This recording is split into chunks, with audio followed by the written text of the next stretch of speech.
Welcome to Just One Q. I'm Dr. Melissa Horn, a diversity, equity, and inclusion advocate. In this podcast, I chat with industry experts and thought leaders about the latest trends related to diversity, equity, and inclusion in the workplace. Each episode, I ask one burning question tied to current events. Our goal is to leave you with the tools you need to drive change in your own life, both personally and professionally. Much has been written in the past 18 months about the impact that COVID-19 and the resulting pandemic has had on women in the workplace. Earlier this summer, I spoke with Diane Crawford on the topic. As a mother and spouse and someone who's experienced the challenges of both parenting and working during the pandemic, this topic is especially salient to me. And to really understand why the pandemic has been especially harmful, we must understand, quote, the default to responsibility, which author Brielle Valle describes as, quote, the cornerstone of gender inequity. The inequity that has permeated our homes and offices and remained there, billowing, growing in brawn. And now that it is exposed, knowledge and unity comprises its longevity. It is time for an eviction. And so for today's question, I'm asking, how do we cope with the current crisis of women's inequity in the workplace? And what can companies do to mitigate this in the future? To answer today's question, I'm joined by Brielle Valle. Brielle is a women's equity speaker and the owner of Brielle Valle Consulting, a leadership consulting firm focused on educating managers to achieve a cohesive and equitable culture. She has 15 years of experience in corporate development and people operations. Brielle holds a BS in communications, an MS in organizational communication and leadership, and is PI certified. Her recent research aims to support corporations in researching gender equity. Brielle, thank you so much for being here today. I loved your book. And I'm really excited to have you come in and unpack this term, default to responsibility. And I know that your book offers a lot of solutions for companies looking to mitigate this going forward. So I'm going to turn it over to you. Thanks, Melissa. It's great to be here. And I've been looking forward to this conversation, undoubtedly. You know, if we think about all that goes into default to responsibility, it's a broad stroke. It's not just one thing, it's an amalgamation of things. And my intent with this study, my intent with really identifying these different facets was focused on, let's try to understand our history, let's build upon what we know. And then when we are empowered with knowledge, we can change the future for our next generation. So I'm interested in what sparked this. Obviously, this is super timely. It's kind of, you're writing, you've pulled from history and you're sort of writing history as it happens as well. So I'd love to just hear how you started on this journey. It was actually in March when the World Health Organization declared this global pandemic. And I was working at a corporation where I saw headcount reduction. I saw significant changes, chaos, for a lack of a better word. And it dawned on me that mothers were now going to be at home with their children. It dawned on me that at that time, I thought, okay, parents have this new reality that we've never faced before. And this inkling and this burning fear in my mind was, how is it when we remove the boundaries of workplace, remove the boundaries of childcare and any help? For example, if you were fortunate enough to have help within the home, whether that be childcare or cleaning support or lawn care, etc., what was that going to look like for women? So I started to not only read secondary research, as to your point, it was being unraveled, but really to say, I want to get a firsthand glimpse into this, because it's one thing to have an experiential moment with a woman who has shared her perspectives. And it's another to say, here's this person I don't know, and here's what we think is going on. So the motivation behind it was really to grasp the severity of the situation, the fact that it was not only timely, but it's unfortunately not time bound, meaning that our inequity has been built for many years, has really burnished in our lives in different ways, and how something so catastrophic as a pandemic would expose all of those elements that were in fact inequitable all along, but now we had a way to really shed light on it. So it was interest and concern. So for those obviously who haven't read the book, but I'm sure hopefully will after this episode, could you just give me tell us about who you interviewed and how you sort of chose the participants? Absolutely. Yeah. So the purpose of the study, and consequently why we now have this publication, is really to understand how the COVID-19 pandemic affected women's equality. Right. That was the goal. And I was able to interview 66 women through an ethnography methodology, which is essentially a qualitative framework. And for anybody who's interested, that means that you get to interview a lot of people.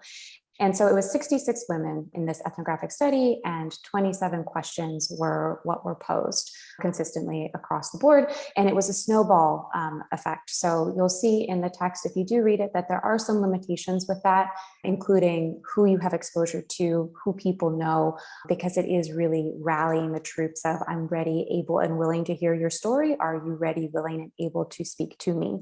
And these women across the board were people who were working full-time. They were a variety of different ethnic backgrounds. And we also had people from all of the time zones in the United States. And we even were able to dabble in cross-border as well between the UK and the US, which was an interesting element because some of the practices, especially within corporate support for employees, look different in different countries. So in all your research, did you start with the idea that there was this idea of default to responsibility, or did this emerge from the research? And how did you sort of name this? I think it's a really fantastic phrase, and it really captures sort of the plight of women during COVID. So I'd love to just have you talk about that a little bit more.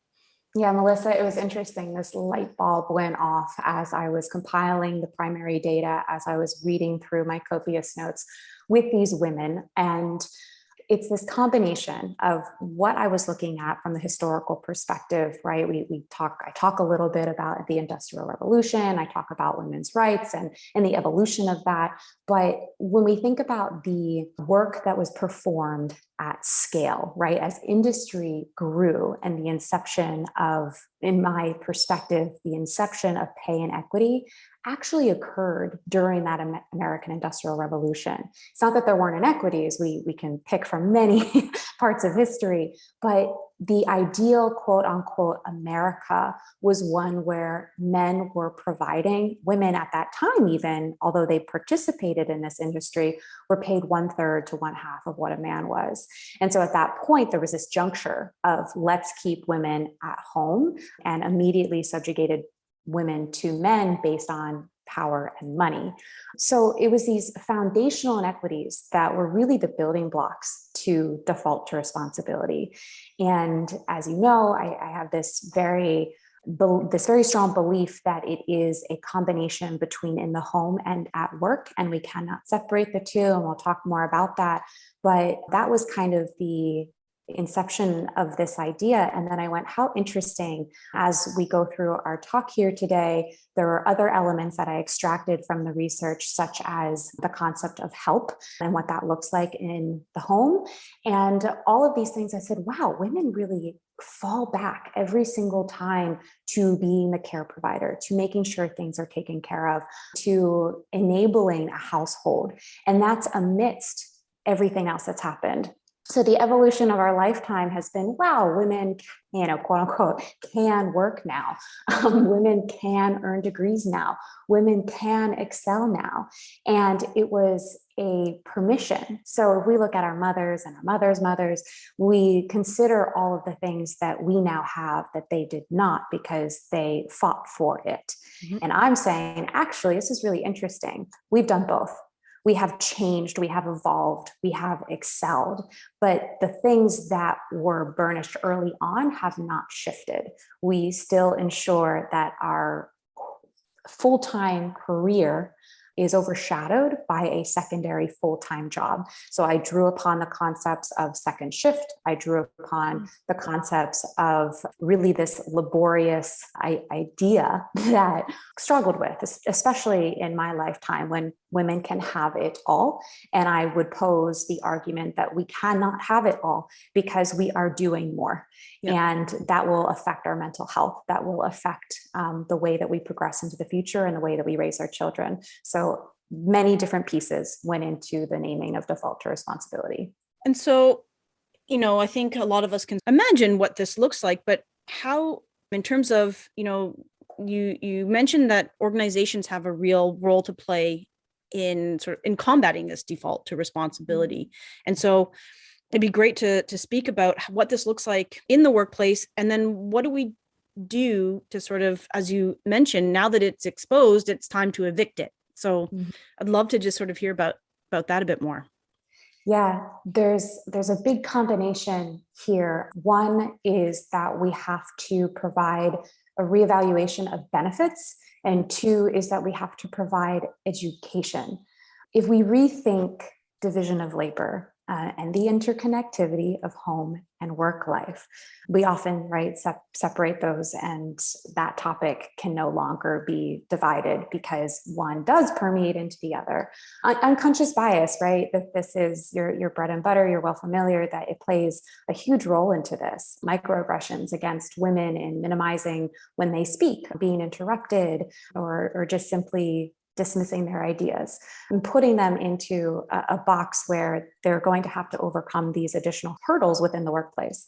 And then corporations also have this immense opportunity to look at benefits, to look at parental leave, namely. Yep.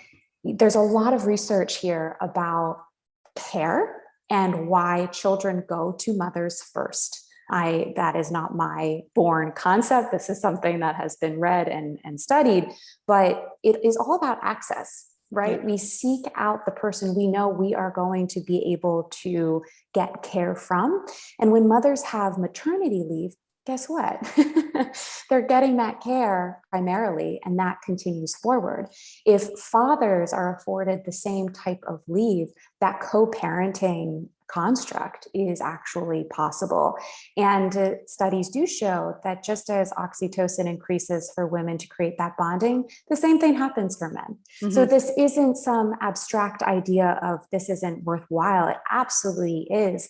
And they've also found that children who have that bond with their fathers, it supports their physical, psychological health generally in their lifetime. So corporations need that knowledge, of course. They need to re-identify what their values are when it comes to families. And then I mentioned that education piece of managers across the board for my participants were the make it or break it for a woman's experience, and departures, which was a really significant piece of this as well, right? Women leaving the workforce. And I think that one of the things we need to consider here is if managers are adept in understanding empathy and understanding actually just general inclusion, then they have a better capability to not only fight for their people, but to push that messaging up to where it needs to come from, right? It has to go both ways, top down and down up. And that's where corporations have a real opportunity to implement processes across the board to support their employees. Yeah, I thought that the focusing on benefits, the managers, and I think the other point that you make is that you're interested in also empowering men to be advocates. Absolutely. And I'd love to hear your thoughts on that a bit more, because I know that was a really interesting, we talked about it also before, but also in the book is around sort of empowering men to be advocates. And so I know that this is an important point for you as well. It is, yeah. And I think when we look at men and we're talking about a pool of people, right, that I interviewed, they were women. So of course, another limitation, I did not speak to men. I was not focusing on men, but in speaking with men, the observation of either a lacking of awareness of challenges because they've never worn those shoes, and the education that they haven't had for how they can support. So this is not a bashing of male dialogue. This is men can actually be the igniters of change. Men's part in not only parenting, but in participation for advocacy of their partner, their wife, their colleague, calling out and saying, maybe that was her idea initially, or, you need to let her finish speaking first. Those are small little things we can do within the workforce. But then at home, it's a matter of what is mine to handle, right? I make this analogy in the text about a car, and it was the simplest framework that I could come up with for what we typically associate with a man. And, he wants to take care of his car. He owns the oil change, all of these different elements.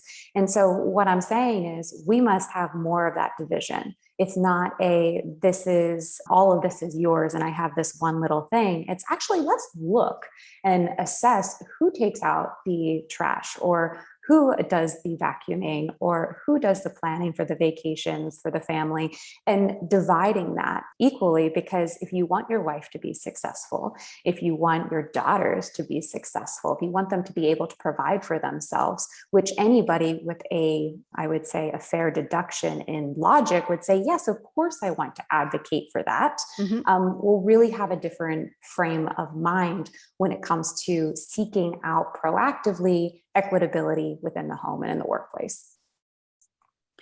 So I think what I find really interesting is that while this is obviously this is a crisis that we will be recovering from for some time, there's an opportunity now, as you mentioned, having exposed really the places where women are most vulnerable in the workplace, to really now to start fill these gaps, so that, and I think you talk about this as being sort of crisis preparedness as well, right? So now, this showed all the cracks, but we actually now have an opportunity as we look forward and as we look to, whatever the new workplace is going to be, it's always changing, but to fill in these gaps so that we don't have the same sort of crisis. And it's around being prepared.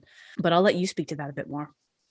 Yeah, the preparation, I did draw out a concept that was crisis preparation and crisis recovery.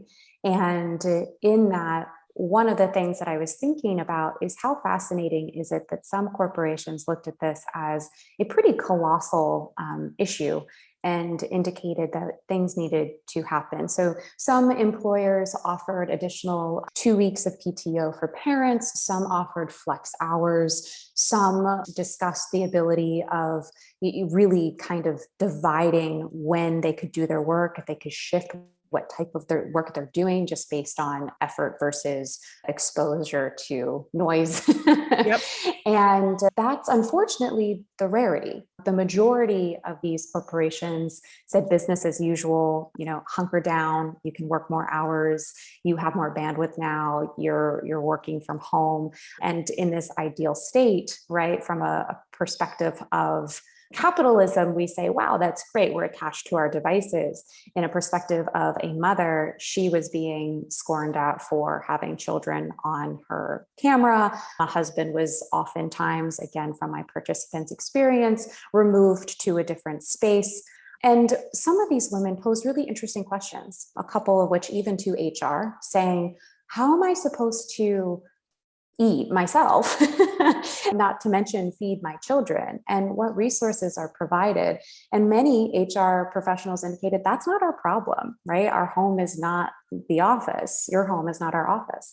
So one of the things with that crisis preparation and crisis recovery is obviously facing the issue at hand. I'm a big believer in inquisition of what people need. And my research, as well as others, support the finding that families really wanted flex hours or more time off or better family leave plans versus anything to do with compensation or snacks in the office or a lot of these ancillary things that are less important to them. So you need to seek out answers first from the employees.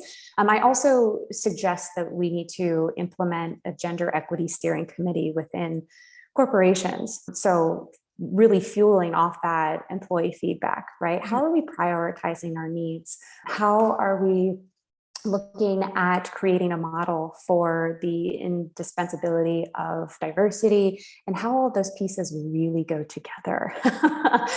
We need women's voices in that. And of course, I mentioned the evaluation of benefits and the parental leave, but that training piece is really essential too, because people don't know how to deal with trauma. And why would you, right? That if you've been fortunate enough to either not experience it yourself or your education is in something far from that. So that type of offering to employees is essential. And that crisis preparation piece, I would say that if in fact you're able to look at anything and have an underlying tone of adaptability and agility, you can change the reality for your workers. And now 2 million or even over 2 million women would still be at work because they didn't feel like they were forced out. They would be supported. And it's costly to replace employees. It's very costly. So corporations are actually shooting themselves in the foot. And all the while, we're, the building blocks of this ladder we've been climbing have been crumbling. And now we're like, okay, we have a rock. Yep. How do we not only get back in there, but how do we ensure that these overarching procedures are in place so that it doesn't crumble again?